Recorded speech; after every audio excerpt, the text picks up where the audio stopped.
Good morning, good day, and good night to all Kearney originals, those of you that are here in person and those online across the world.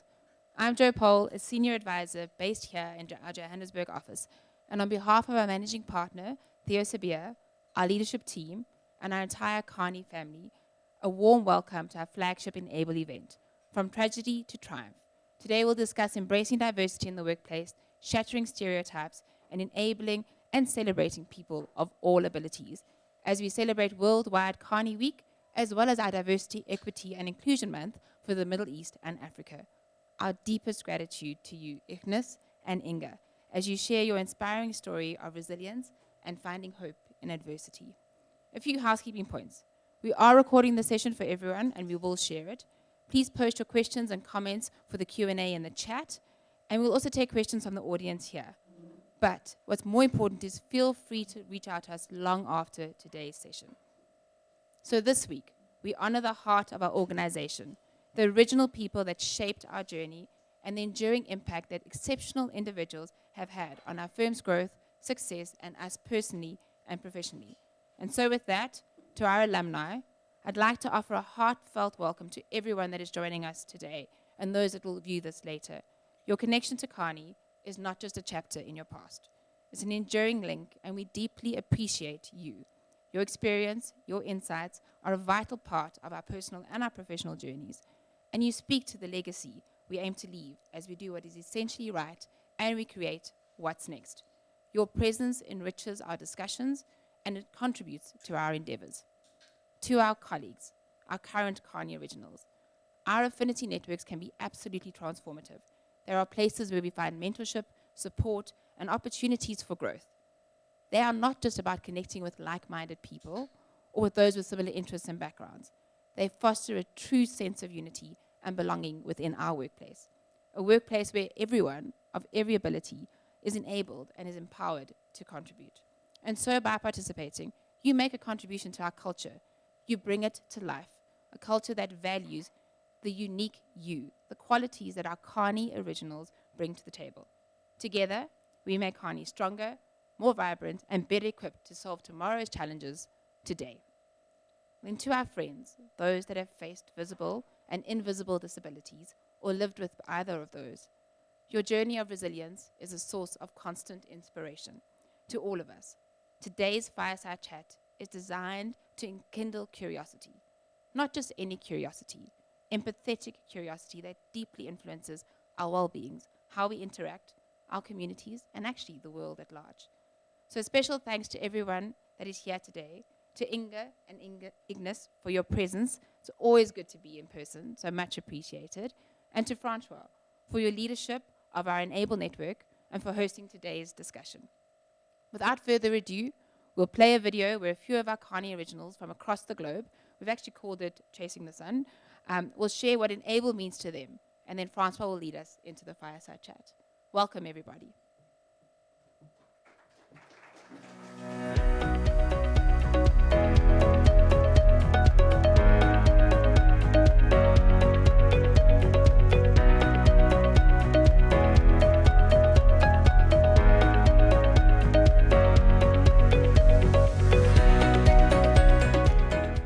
I'm Jo Pole, an Associate Director in our Kearney office in Johannesburg, South Africa. Our newest affinity network is very close to my heart. I have unilateral hearing loss as well as arthritis. The enAble network aims to create a platform for courageous conversations, a safe environment where everyone can thrive. And we've seen this through our initiatives around awareness, education, discussions on accessibility, and considerations around accommodations. enAble Kearney has had a fantastic year one, with regional launches across Middle East and Africa, Asia Pacific, the Americas, and Europe, as well as moderating a panel at the Premier Disability Awareness Conference in Orlando. Hello, Worldwide Kearney Week. I took on the Americas Regional Lead role for enAble earlier this year. We are building a small but very enthusiastic team at all levels and with representation across the region. People with disabilities can and do contribute significantly in the workplace. Sometimes they just need the right opportunities, support, and training. Our team will focus on spreading awareness within Kearney of the ways in which we can support our colleagues and expand our commitment. For me, enAble is an important tool to foster inclusion around well or less known impairments, which affects a lot of colleagues around us. My role is an everyday eye-opener on how many barriers, visible and invisible, our colleagues are facing in their life and how lonely they are in facing them. That's why it's important to enable them to live their life fully and express their maximum potential also in the workplace. I was thinking about the question, what does enAble mean at Kearney? And I brought it back to my own situation. My son, Matthew, is 14, and he has Down syndrome, so he's considered to have an intellectual disability. This creates many barriers for him, whether they be in his education, his social activities, or eventually his employment. When I think about enAble at Kearney, I think about Matthew, and I think about removing obstacles and providing opportunities. But it also talks to what being a Kearney original is all about. We are all unique in our own way, and we all have something to contribute. And to me, the network says we value the contributions of all, including those living with visible and invisible disabilities. I'm super proud that Kearney has embraced this network. Our strength lies in the differences that we all have. And the enAble network is truly helping us strengthen that connection. So this affinity network really is about how individually we may be strong, but collectively we are unstoppable.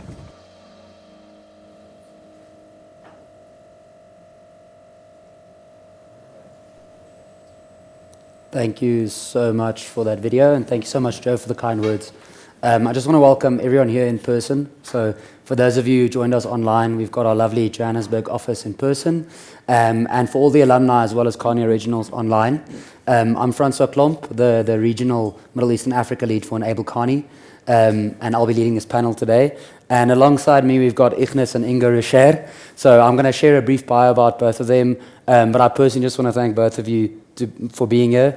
It's actually a personal family friend, so thank you for being here and making the time and flying all the way up. They recently moved homes as well, so it wasn't an easy visit, but know that from Kearney really truly appreciate it. So Ignus Rocher's life is a remarkable testament to the power of resilience. Despite facing a devastating high-level spinal cord injury that altered the course of his life, Ignus emerged triumphant through his unwavering determination and support of his loved ones. Having graduated from the University of Stellenbosch in 2011 with a degree in engineering, Ignus joined the Western Cape's Department of Transport and Public Works, specializing in transportation management and land use planning. However, in 2016, while on a Kontiki tour in Croatia, Ignus was involved in a diving accident that resulted in a C5 high-level spinal cord injury. The accident left him paralyzed from the chest down, with a 40% limitation in lung capacity and a loss of all hand function. This life-changing incident occurred just a month before Ignus was set to join McKinsey & Company as a management consultant. Ignus's journey to recovery was arduous and challenging, but his determination to reclaim his life remained unwavering. With the support of his family, friends, and lovely girlfriend at the time, Inge van der Merwe, who made the selfless decision to become his dedicated caregiver by quitting her job as a financial manager at a renowned travel agency. Ignus and Inge embarked on a year-long journey across South Africa, visiting some of the remotest wildernesses. Together, they sought to recalibrate their lives and adapt to the new circumstances they faced. In 2018, he made the decision to re-enter the professional sphere. He joined McKinsey as a capabilities and insights analyst and quickly distinguished himself, rising through the ranks to become a geospatial, that's a wordful, a geospatial and environmental specialist. Ignus disproved the conception that physical limitations hinder professional success. In 2020, Ignus and Inge celebrated their marriage, a testament to their enduring love and support. In 2022, Ignus embraced a new challenge by joining Carbon Neutral Royalty, a financing company specializing in investments and climate solutions aimed at decarbonizing the planet. As the investment director, he found a profoundly meaningful role where he could make a tangible impact in the fight against climate change. Aligning his career with his passion for environmental sustainability and nature conservation, Ignus serves as a powerful reminder that even in the face of adversity, the individuals possess the capacity to adapt, grow, and create a profoundly positive impact in the world. Inge was working as an accountant in Cape Town when she met Ignus. A few months after his accident, she moved to Bloemfontein, his hometown, to support him in and out of hospital. She worked there as a financial manager before she decided to resign and become his full-time caregiver while they traveled the country for a year, trying to figure out their life, living in remote areas, and helping Ignus with the transition back into the workplace. This led to them moving to Johannesburg 2 years after the accident, for Ignus to start working at McKinsey as his first job after becoming a quadriplegic. Ignus, could you share your personal and inspiring journey from the time of your accident to where you are today, highlighting key turning points, challenges you faced, and how Inge helped you to adapt to your new life? Yes, Fransja. Before that, just excuse us. We're gonna cheat. We have a cheat sheet here. You have quite an exhaustive list of questions, but they're not all mutually exclusive. So yeah, we try to structure it. So yeah, as you mentioned, I was on a Kontiki tour in Croatia. Unfortunately, I had an accident that left me paralyzed. I was there for about a month in intensive care. It was quite bad. Doctors didn't think I would make it. Actually, at some stage, when my parents came over and Inge was also there, the doctors told my parents that they should organize transportation back to South Africa for me, because bringing back somebody that is paralyzed is much easier than bringing back a corpse. So it was really hectic at that time. They didn't think I would make it. So they brought me back into South Africa. In a flight, ICU flight, where the ventilator stopped working a couple of times mid-air. And it was quite a journey for him to land in Bloem. Yeah, so I was fully paralyzed. I couldn't even move my arms back then. I was on a ventilator. Flew back with some troubles. Landed in Bloemfontein. I was there for another month and a half in very intensive care. And then I started rehabilitation. Was in a rehab facility for quite some time. It was a very strange new environment. Didn't really know what happened, like what my capabilities would be, and then from there just to accept that your life has changed significantly, and it will not only change for yourself but also for those around you, your loved ones, your friends. The impact and the change that would bring to their lives was quite significant, and really something that I had to make peace with. I think of all of it, I really struggled the most with that. I felt like, I really felt bad for the people around me, my friends, my family, how that affected their lives. And from there, we slowly, Inge and I, we slowly transitioned into trying to adapt to a normal working life. Really quickly transitioned. Yeah, but we had to figure things out. We decided to go on a exploration journey. At that time, I had a caregiver, a trained caregiver. It was quite intrusive, so we decided that we wanted to figure it out. At rehab, everyone told us that Inge can't be my primary caregiver. It would be bad for our relationship. Our relationship wouldn't survive. We didn't listen to that. We decided that we're going to pursue it and see how it goes. And then we jumped into the deep end, both feet. Ignus planned a road trip, and he selected the most remote areas in South Africa he could find, and then we packed a combi, and with no training, I just Googled and YouTubed everything. We just started traveling around, and I cried every single day. And we bonded a lot. Yeah. So we went to Sinsa and Hogsback in winter. It was quite cold, and from there we ended up in a place called Sabi Park. It's next to the Kruger National Park, part of the Sabi Sand. No electricity, super remote, and Inge can actually elaborate on that story. No, I've never been in Kruger, so Ignus took me there for my first time, and his parents suggested that I come with the first time, but Ignus he always decides like the worst challenge that you can imagine in life is what you should go for. So then we went on our own for my first time, and I had to look for inverters like below the house, between the snakes, and like figure out. And then I come around the corner, and then there's a hyena between us and the door. And then I have to like wheel Ignus into the house, and then I have to come back alone. And then he was saying that noise would keep them away. So I was like screaming like a maniac outside alone all the time, trying to put the rams back in the car and lock up and run back into the house. So we were supposed to stay there for 2 weeks. We stayed there for 6 weeks alone. And it was a great journey. But it was all part of figuring out this new life and how we're going to adapt to it. And at that time, I wasn't sure, like, would I be able to cope with the demands of management consulting? Luckily, McKinsey was quite good for me. They froze my position. They said that I can take my time, figure it out. When I'm ready, and if I want to join, I would be able to join. And that gave me the motivation to try and pursue it. So after 2 years, I decided to enter the workforce and just see how it goes. We relocated to Johannesburg. We never left here in Johannesburg. That in itself is quite a big and daunting experience. So we started here, and slowly transitioned back into the working environment.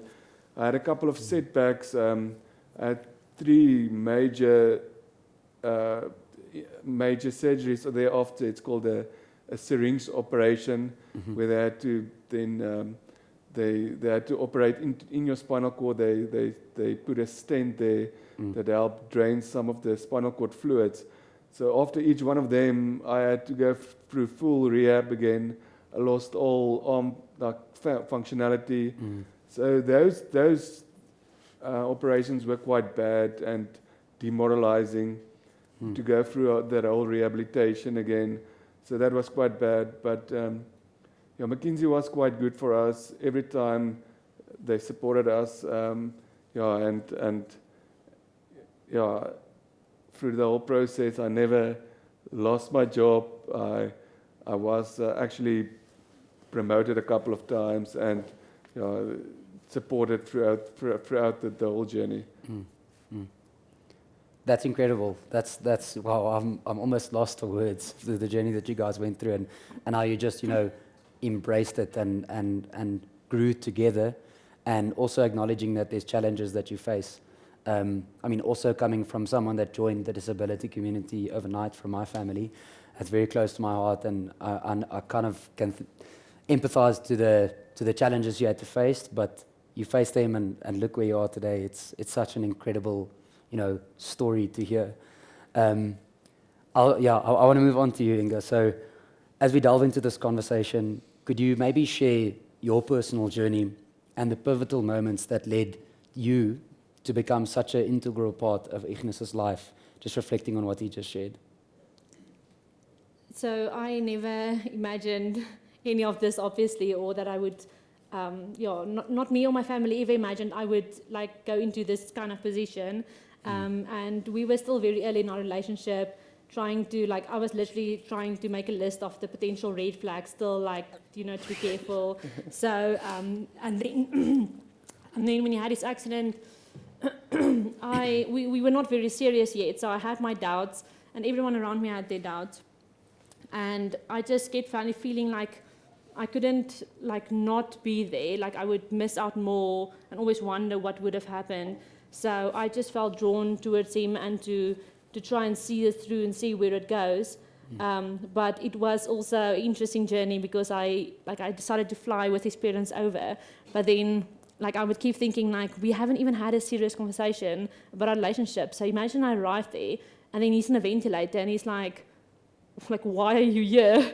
We're not even in a serious relationship. So we had some fun moments, and there in the ICU in Croatia, he was on a ventilator, and then I would stand there with his mom, and then he can't speak, he can only wink for us, and then we have to constantly chat with him, and it's quite nerve-wracking if someone you care for is hooked up to pipes, and their body is almost lifeless, and you have to keep it cool and chat. So his mom was chatting the most, and then she would say stuff like, oh, and we love you so much, and Inge loves you so much, and I'm like, I've never said that. And then she says, Ignus loves you so much, and then usually he would just lie there. And then every time she would say, and we know you love Inge so much, and then he would be like that. And I'm this is so awkward. I don't know if I should leave or stay or what must I do. And then on the last day when I had to leave, we were alone for a few minutes, and I was quite nervous to be alone. And then we had this paper with the alphabet letters where you would wink if he wants to say something, and then you have to go with a pen over the letters, and then he winks on the letter he wants to say. So it was the first time I had to do it, and I was very nervous, and I was trying not to show how I'm shaking and holding the paper, and then he would wink, and then I'm was it the next one, or was it the previous one? And then he would get so he would roll his eyes, and then eventually he spelled out I love you for the first time. And then so that was a special moment in our lives. And then I had to fly back, and then he came, and the whole journey through, people would ask me are you sure are you sure you're gonna do this now? It's such a big commitment, and you can't be sure. They advised you against it. Yeah, most people advised me against it that chatted to me, because people have this you have this idea of disability that's only limiting, but it's not only limiting. Going through this journey with him, it was the toughest thing we would ever do, but it has enriched my life so much more and brought so many sides out in me that I would have had the most boring life being just an accountant and not doing all of this life with him, and having him challenge me so much, because I'm quite introverted, and then he's very, very adventurous, very adventurous. So now it just shifted to me having to do 4x4ing in Baviaans Kloof and pushing him up Table Mountain, literally, and getting PTSD and having to see a psychologist because of the PTSD of the challenges I have to go through with him, and not because emotional things. But also, so when we started dating, I was preparing for the McKinsey interview, and I was actually doing a SWOT analysis on Inge. And one of the weak points was she wasn't adventurous enough. And I wasn't fit enough. You literally wrote, she cannot run up Table Mountain. Me neither. That was And now obviously she's the fitter one, but well, not really. You're still the most more fit than me. But our lives changed dramatically, but also there's definite silver linings. I was very self-centered, self-orientated, and after the whole injury, then you put things more in perspective. Family, friends. It's not all about yourself, your own ambitions, your own goals. So there's definite positives, and we try to focus on those silver linings, those small positives that you can take out of it. Yes. Yeah, no, definitely, and that's once again an incredible reflection of your journey together. But don't underestimate. So Inge also had her goals and ambitions, and I'm truly grateful. She sacrificed a lot, especially a profession. She moved from Cape Town to Bloemfontein, started a new job there just to support me and basically to see if this relationship can work. And I'm truly grateful.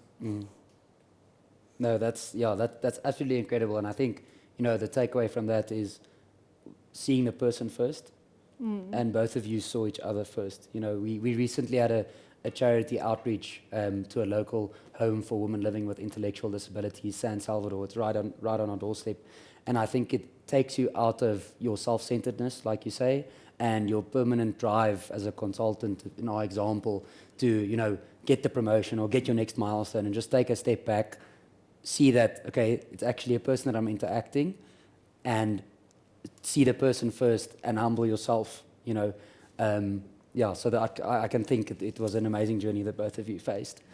And, you know, continuing on that journey, I kind of want to touch on when you started with McKinsey, right? Of course, you faced this life-changing accident, and you guys have processed it. I'm assuming after the first 2 years, you've sorted out the initial kinks, and you know, you figured out how to be Ignus's caregiver. What type of accommodations did McKinsey, you know, provide when you first started there? What did you request? How was the transition back into the workplace? And can I just ask you to reflect a little bit on that? Yeah, so you're totally wrong. We didn't figure it out. So after 2 years, we were better at it. Yeah. But yeah, the first I started at McKinsey, I didn't know how it would work on a computer or so.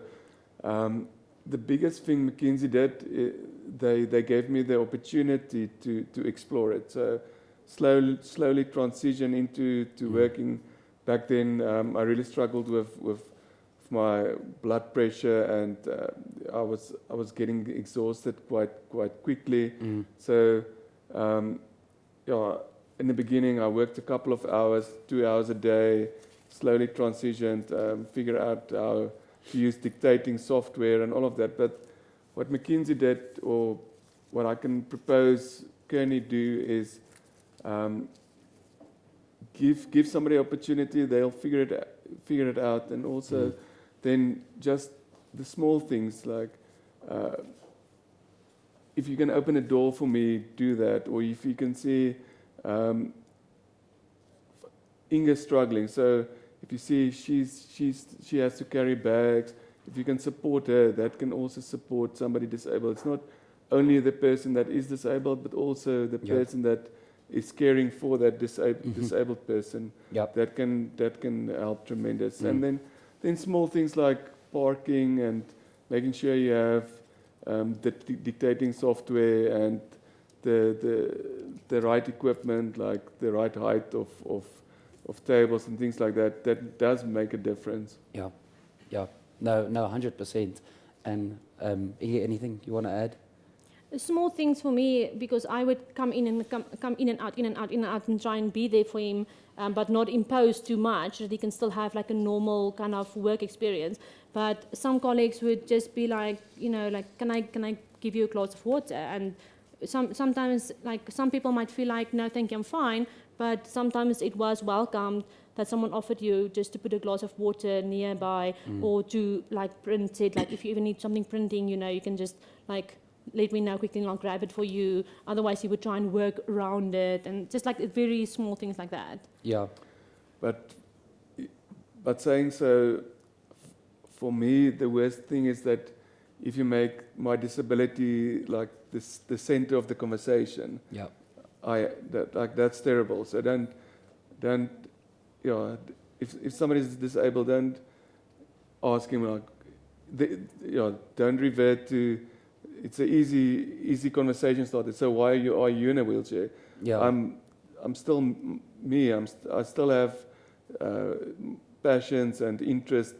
I'm not just only a guy in a wheelchair. So don't make that the center of conversation. Be aware of it, but don't just focus consider on it, but don't make it the main focus. Almost like if you can maybe see if someone is, like, I don't mean, but like if someone's overweight, you're going to walk up to them like, hi, why are you overweight? You're going to just like work around it and be graceful and no, 100%. It all brings it back to the person first, right? Seeing the person instead of the disability. It's someone living with a disability, not necessarily a disabled person, you know. And I think also, to your point, Ignus, about accommodations and enabling you to be your best self, there's this great saying that I love. It's nothing about us without us. So having the conversation when you accommodated there about what you need to be your best self at work. Inge, I've got a question for you. So, you know, given the, you have to look at your notes.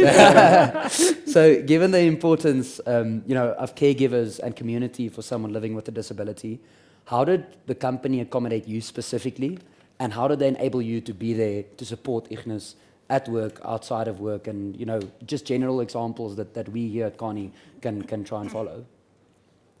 So it was a first for everyone, like having someone there that's not an actual employee. So they were just very comfortable almost like with it, to give me, I got an access card, I had to sign all the indemnity forms, and then I got an access card and I could come in and help him with things, go out again, and I was included in all the like social events so that he can enjoy himself, and I could be there to assist him, and they just made me feel part of the team even though I wasn't part of the team. Yep. So things like that, and yeah, what else? Like some of them becoming caring for them, and like sometimes I would get a message from one of his colleagues later on. They would be like, "Oh, Ignus doesn't look like he is. Ignus doesn't look like he's feeling well. So just check in on him. Like maybe come around, and then I'll go and check in on him." So it's the smallest things actually. Yeah. No, 100%. And also, you know, it's essentially it's part of, you know, these accommodations allow you to be more productive. So there's a fact that I love to say that companies who embrace a culture of accessibility, they have a 25% more productive workforce. And I'm pretty sure that was the case at your employer. Yes, definitely. So in the beginning, obviously, you transition, so a lot of things took longer. But I must admit, if you get used to using dictating software, it can actually make you more productive. Yeah. I even wrote scripts that automate a lot of the things I do on my computer. So in the beginning, I wasn't very productive, but I think now I'm equally productive or maybe even more. So yes, that is true. 25%, that's an interesting... Yeah, it made him more determined to show that he can have the same output, if not more, than his colleagues. So he would sit in the evenings and over weekends and just, the stuff that he would do behind the scenes was incredible. He would watch YouTube videos in the most fast-forward speed to learn, like, to recap, all the Java things, like to write all the programs and stuff. And then, because he could see that they're going to potentially need someone to do this on this project. And then when it comes up, he's like, oh, I can do that, because he's been like catching up on it. But also, for me personally, I have a lot of free time. So in the evenings, I don't go to the gym or go for a jog. I can't make food. Doesn't do the dishes ever. Yeah. So I'd rather spend that productively. So I tend to work much more than 8 hours. But luckily I found something that I'm very passionate about, nature conservation. So it doesn't feel like work. So the benefit of being in a wheelchair for me is being able to work much more than just 8 hours as well. Yeah. So yeah, exactly. And I guess, you know, giving the reasonable accommodations and the time for you to adapt to this new role really allowed you to find your passion and find what you're passionate about, and in return become even more productive. And sorry to interrupt you there. So a lot of people also have this notion that you have to be in a community. So everyone at Rehab introduced me and said, you know, you must be part of now the wheelchair rugby team and this community, and change your interests. Yeah. So, but for me, I still had my friends from before the accident. I still had my interests before the accident, and I really focused on focusing on what is important still for me. And I can really recommend it to anybody that's living with a disability. The disability isn't you. You're still yourself. You still have your passions, and you can still pursue them. Yeah. No, I can think. And interesting. I just want to know what are your passions these days? What gets you excited? What gets you going? So the two main things is we love traveling. Okay. exploring remote places still. So, Yeah. and also nature conservation. And I think that we're going to get to that point, but that's why I joined Carbon Neutral Royalty. But we recently we rebranded today as Key Carbon. So you're welcome to Google that and read a bit more about Key Carbon. But what we do is we basically invest in projects that decarbonize or fight climate change, and that's one of my big passions. But we can elaborate on that a little bit later. Yeah, incredible. That's awesome. And yours? What's your passion these days? What gets you going in the morning? I know you also recently moved to George, so maybe the ocean.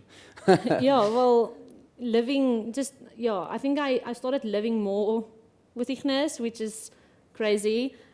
We just focus more on like utilizing all the time that you have. Yeah. Like saying lockdown was like the best time of our lives. Like we were traveling everywhere. So we used it because he was working from home then. So yeah, I don't know if everybody knew where we were. Like I wasn't allowed to post anything on social media ever, but we would always try and like go somewhere, and we can travel a lot, and he can work from wherever we are, because I would pack the car, do all the chores, like do everything, and he's just working, and then we hop in the car, and then we drive, then we get to the next spot. So my passions are traveling with him, doing adventurous things. I love cooking and reading, and yeah. Awesome. But she's really embracing this caring role. So she's also part of a community that support. It's called WAGs. So wives and girlfriends of WAGs of ECI. Yeah, WAGs.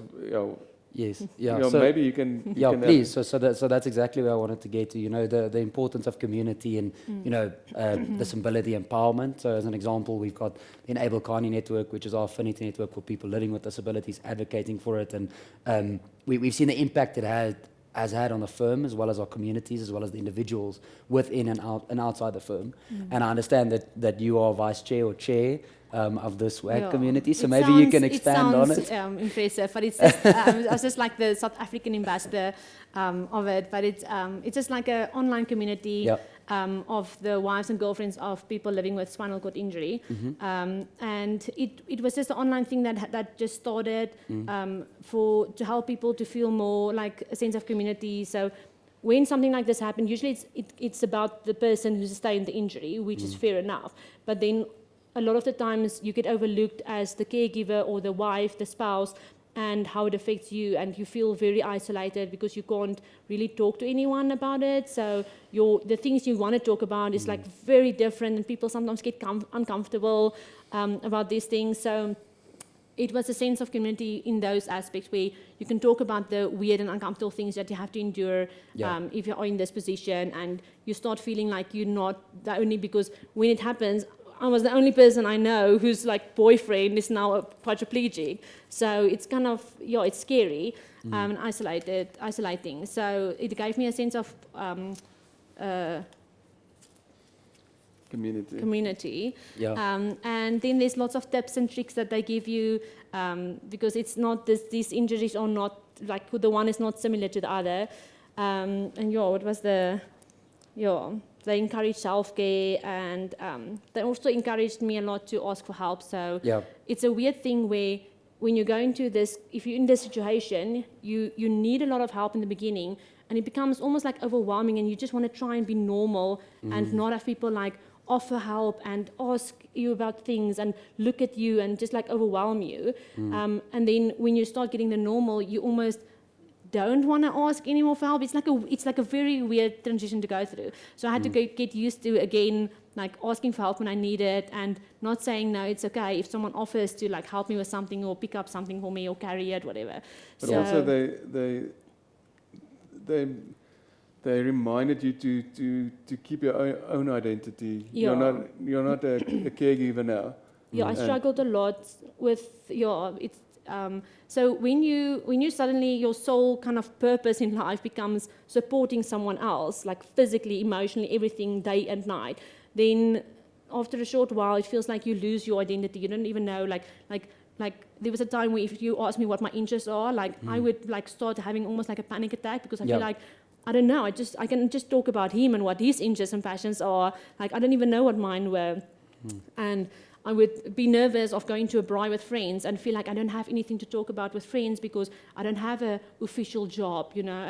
And it got to my head. But then eventually you just have to see like this is just different, and it's Yeah. And that's where the community comes in, right? Yes, it's so being then- able to connect with people that go through the same as you or have exactly the and same. just normalize things a bit more. Yeah. Speaking of normalizing, so when I was in rehab,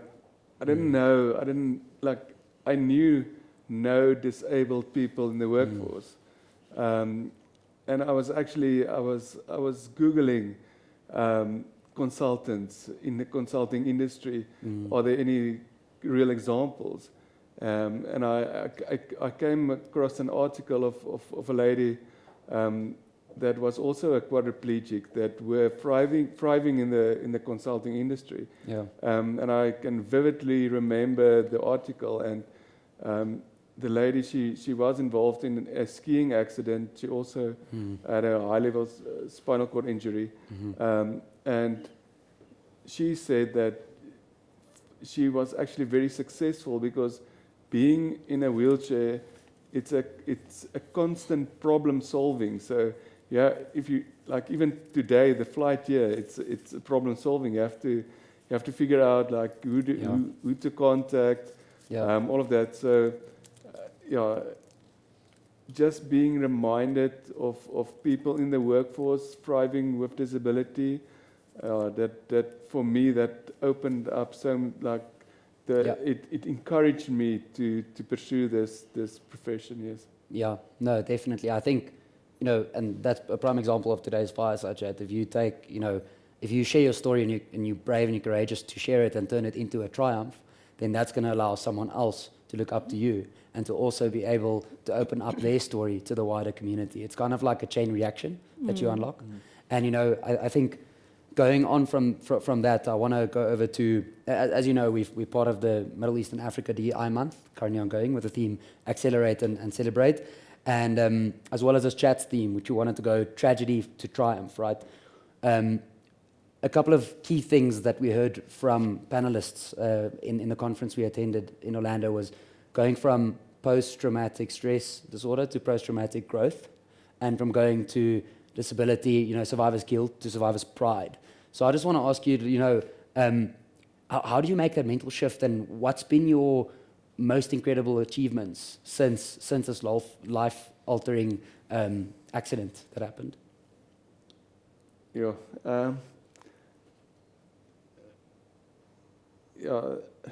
Maybe I can just touch on the guilt part, because that was quite prominent. I really struggled with that. I felt really guilty for exposing my family and Inge to this. I really struggled to get rid of that guilt part, and then just accepting it. I don't know if there's any major achievements, but maybe I should be proud of being able to cope in a very difficult industry, management consulting, being promoted a couple of times, working now in the position I am currently, still traveling. Recently in January we went on a business trip to a very remote area in Kenya. So one of the things our company does is we invest in efficient cook stoves. So these cook stoves basically they reduce carbon emissions quite significantly and air pollution. And we had an off-site event or get together in a area called Diani Beach in Kenya. So being able to travel there, making these trips and still just living a full life I think that's the major achievement. That's absolutely incredible. And I think there was like, for you, it was like there's a lot of times we have to make the decision, but just like everyone else, we have to make the decision to look at the bad things in your life, the struggles or the limitations, or do you want to just like, almost like motor on, just like focus on the stuff you can do and to keep going. And that resilience, like there's like a lot of days where you have a lot of reasons not to want to get up in bed, and then you just get up and you just start doing the stuff that you have to do, and then you get nice things, because you could have stayed like in a room in your parents' home in Bloemfontein with a caregiver, but to always we always say the same you would say for anyone is like, if your goals scare you, go for it. Like that's like, if you think you don't know how you're going to do something, like start somewhere, just try and figure it out. You're probably going to figure it out on the way. You won't figure it out all the way from the start. Yeah. So no like single major achievement, but I'm quite proud. A lot of achievements. I'm proud. You're too humble. It's incredible. I can think. Like, I think also just reflecting on the experience that I've had and the stories that I've seen through the enAble network is also the impact that you have on other people's lives, and your story has on other people's lives is immeasurable. I think it's extremely inspiring. Even just sitting here, I'm feeling energized to even double down on enAble Kearney and make sure that we can allow the same environment for someone to grow as much as you two have throughout the years. I'd like to focus on you, Inge, for a second, the spotlight. I just wanted to know, can you reflect on how this journey has enabled you to grow as a person, as the caregiver? Also reflecting on the fact that the disability community is the only community that you can join overnight. What would you advise someone that's facing the same situation?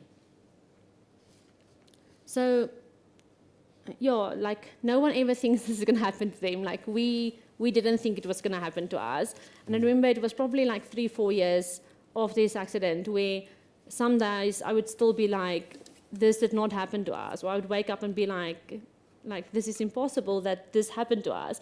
So, it's a scary thing. It can happen to anyone at any time. But what I've learned is through life, like you are not in control of what's going to happen to you. You have no idea what your future holds. So what I have learned is like, it doesn't matter what happens. Like the worst thing, I can't think of the worst thing that can happen to me, because I'll just have to figure out some way to get through it. Like you figure out that we are so resilient. We can imagine, like pre-accident, I would imagine worst case scenarios of life. And now I'm like you just we have so many challenges. You just go on. Like you just keep going through it, and the next moment you're through it. And so to just like not be scared of something. Like a lot of things in life look like very big, but you just keep going, and you'll get through it. And just take one step at a time, and don't be scared of, and like try and make a plan, ask questions, figure something out, Google something. A lot of the things we figured out that was, in the end, it was obvious. But in the beginning, you couldn't imagine it. And a lot of the things that, like even with his phone and stuff, he figured out it already existed. Like you're in the spotlight now. No, so it's about no, you. but I thought I was giving, was I giving advice still, since other people not. I'm always giving advice. So, I think a major growth is being able to cope with these really difficult situations. But the upside of that is that we've had these incredible stories, like one of those stories, the hyena story, and things like that. If it wasn't for the accident and the growth and the adventurous part, 90% of the stuff I never thought I would have been able to do, but 90% of them I cried my way through it. But then we have this cool saying with you can now jump in whenever. Yeah, so they say you have like these short-term satisfactions and then long-term satisfactions or memories. So short-term is something nice. So eating a cake. Yeah, eating a cake or a nice experience. But those you won't remember in 20 years' time. But the difficult parts where you were cold or it was uncomfortable, or a night that you didn't sleep. Or a trip where everything went wrong. Those you remember, and those Yeah, and you you're like, talk oh, to. that was a good And time, that was a good memory. That's a long-term satisfaction or memory, and Yeah. and we have many of those. In the moment, it was terrible, but yeah, we have so many now stories that we can, tell our friends and maybe our children or grandchildren, and it's not a personal growth, but it was an opportunity for us. Yeah, yeah. No, I can think. And, it also teaches, as you say, it puts everything into perspective. And it also teaches a lot of resilience. And also to enjoy the small things in life, right? As you say. So I've got a question for both of you, and it's for Ignus and Inge. What advice do you have for individuals living with disabilities who may be facing similar challenges to what you've overcome? How can they advocate for themselves and seek the support they need to? So requesting reasonable accommodations within Kearney, as an example. Right, so the first thing I think is try to be brave. So it's easy to be in your comfort zone. Try to be brave. Try to challenge yourself, and get into a good routine. So just start doing something. Enter the workforce, and from there figure it out. We didn't have it all figured out when I started, and then explore. So make it easier for yourself. Get the right dictating software. Get the right support. Try things, like you'll maybe try like 3 things. Like maybe some of them will work the first time and some won't. But don't be afraid to ask. Try it and then say, oh, I tried this, but this doesn't work. Let's try another thing. Keep trying. Keep trying things. And ask for help. So I still really struggle with it. Is ask for support. If somebody can help you, ask for it. So get back, challenge yourself, ask for support. I think that those are the main things. Yes. And a lot more is possible than what you think. For some reason, there's a lot of people actually, just in our case, in wheelchairs. But in the beginning, you think you can't imagine anyone. I don't know.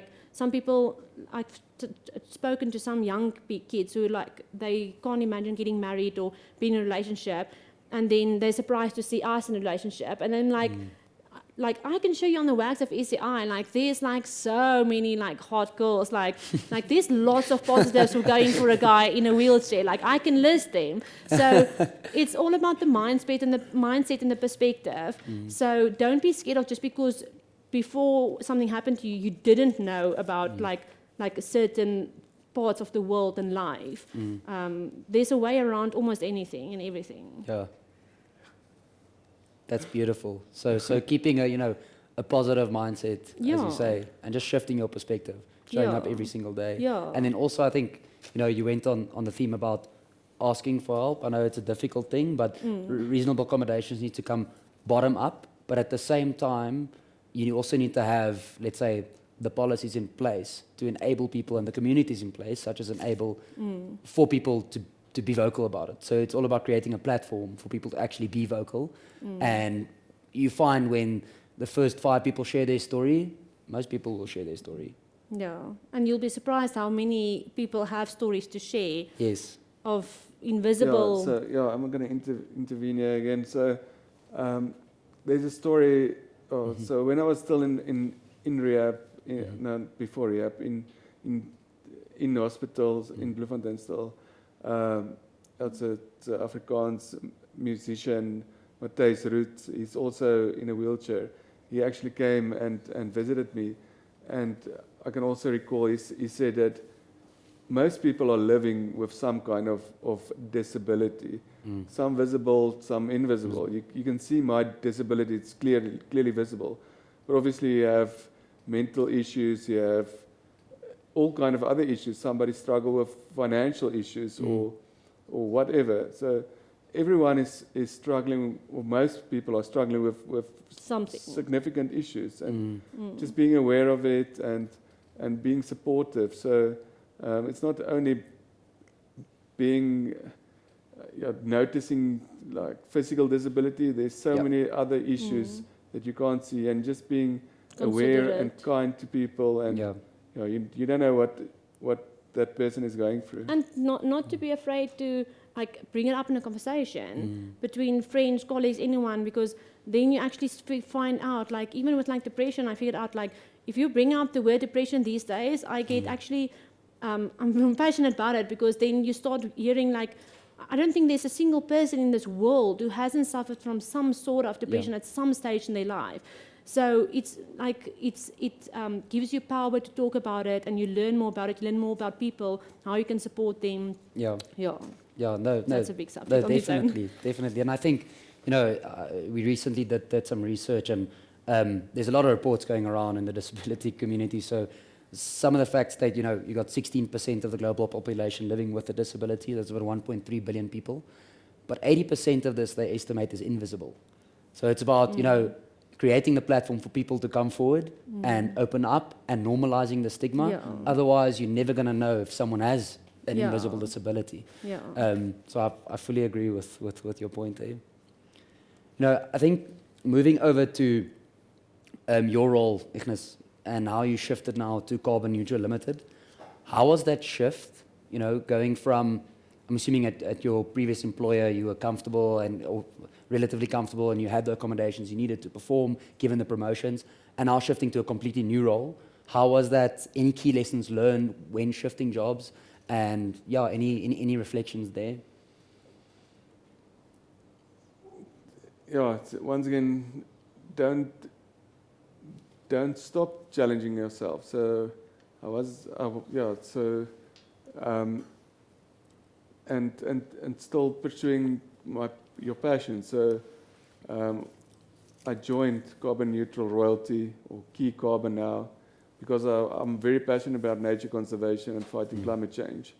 So for me, joining the company, it was quite daunting. So we operate out of London. So for me, really flying is a bit of a challenge. I can't do it without Inge.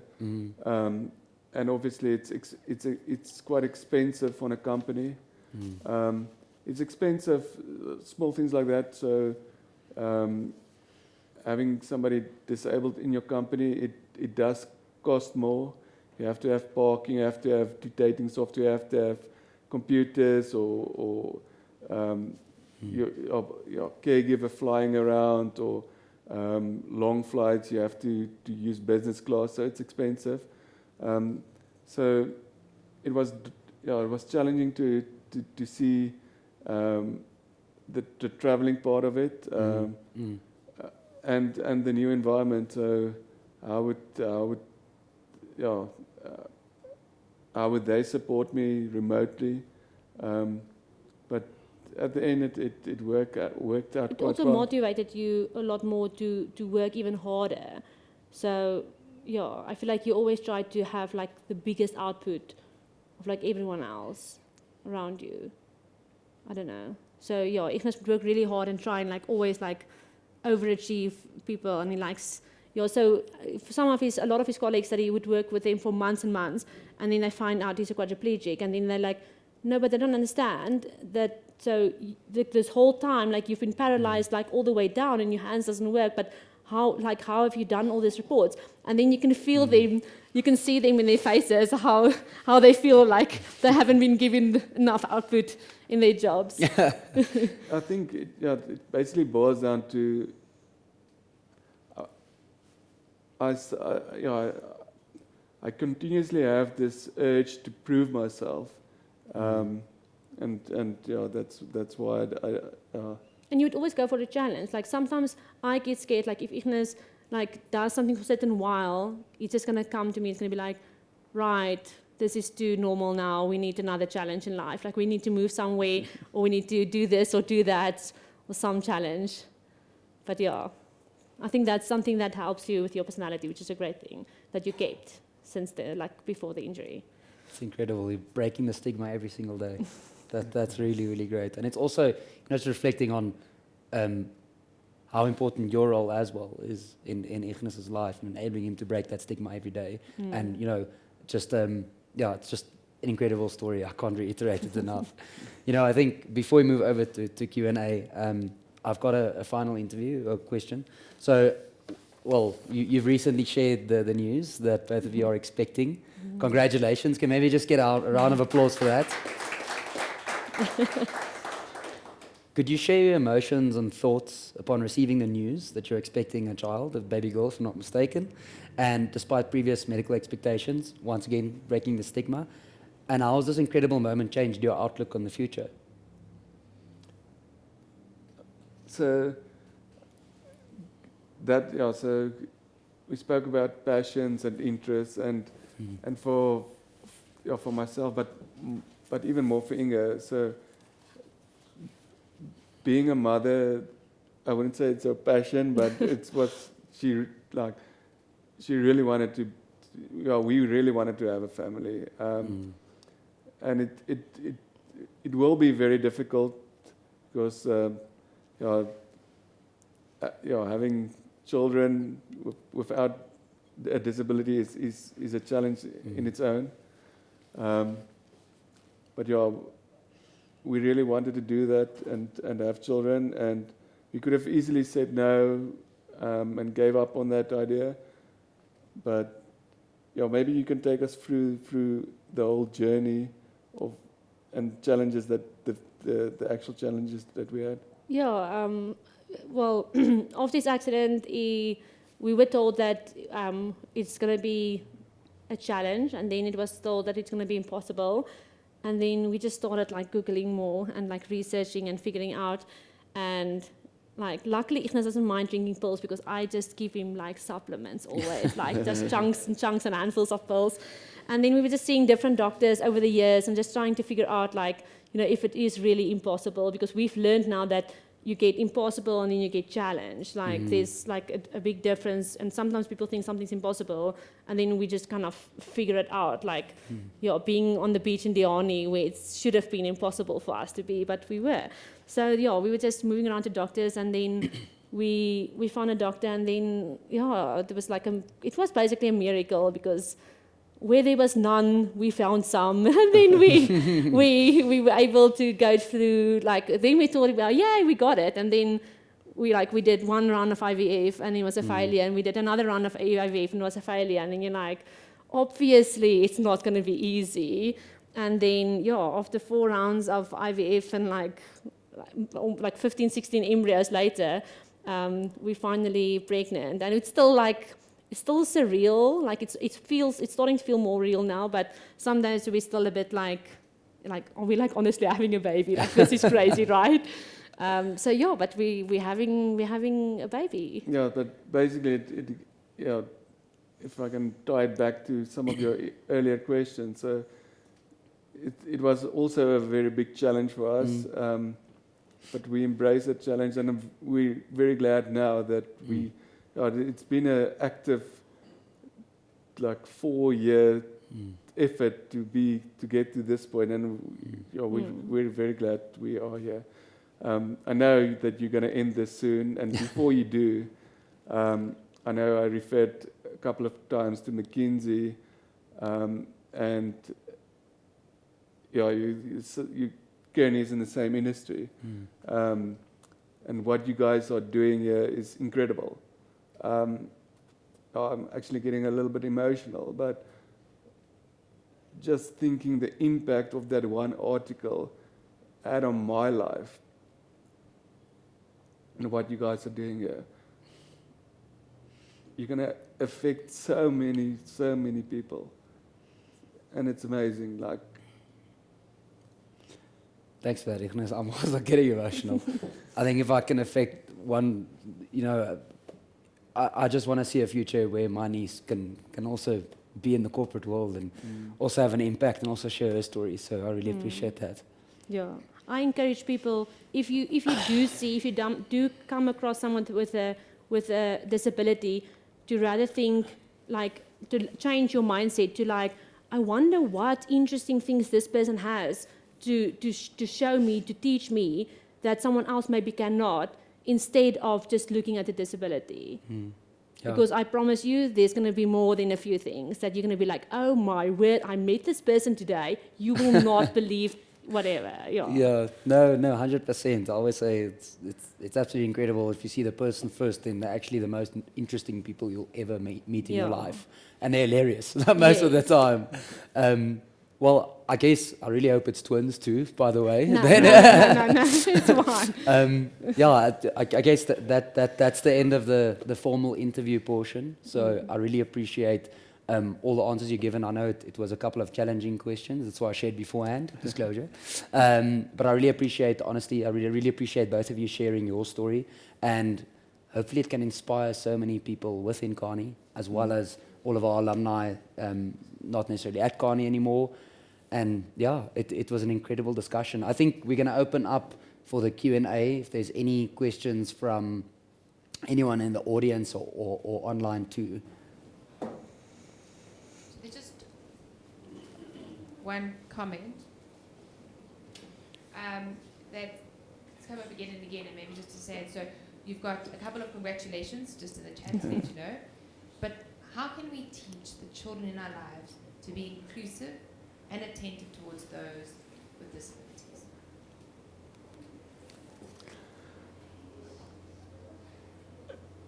Yeah, the main thing is normalize it, I think.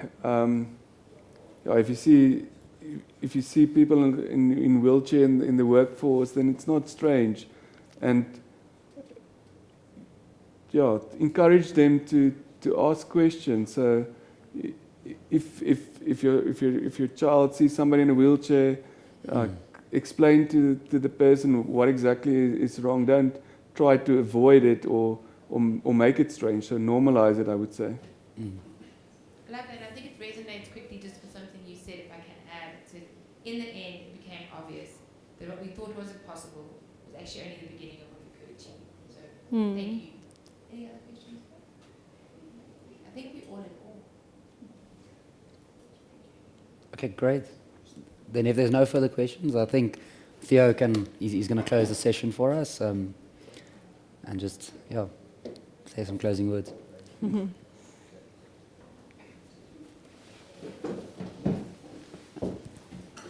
So I must say I was also choking up a little bit, quite emotional and moved by everything that you've said today. And I can't thank you enough for being so open, transparent, and for sharing your incredible, remarkable journey, both of you. I think it's for me, there's a couple of things that really stood out that I can take out a whole list of things, but I only maybe just talk personally. What really comes to mind is one, something that was said that relates to some of the statistics that Francois shared around visible and invisible disabilities, and that you have almost most of the disabilities are actually invisible, right? And some people are not comfortable to talk about them. You can create the space to engage, but some people, because of stigmas and so forth, may not come through. But as Ignus said, be kind. I think that you said be kind. Mm-hmm. If you see that there's a door that can be opened, if you see that there's some bags that can be helped and so forth, be kind. And then, things will start to happen. You'll start to actually open up your hearts to making things better for everyone, actually in the community. So on that note, thank you so much once again. It's a triumph of the human spirit is what I would call it. But also it's an inspiration that I, for one, will never forget. I also have had a family member of mine that was living with a disability for many years. Unfortunately, he passed on some years back. But everything that you said to me just resonates and talks to a journey that myself and I think many others in the world live with and are dealing with. I'd also like to thank Joe and Francois as always. Really a great event. Thank you so much. I hope everyone took something out online and in the room. I'm sure they did. I'm super proud to be part of this affinity network, to be at the forefront with everyone that's involved. doing what is essentially right and good for all of us. Thank you. Thank you.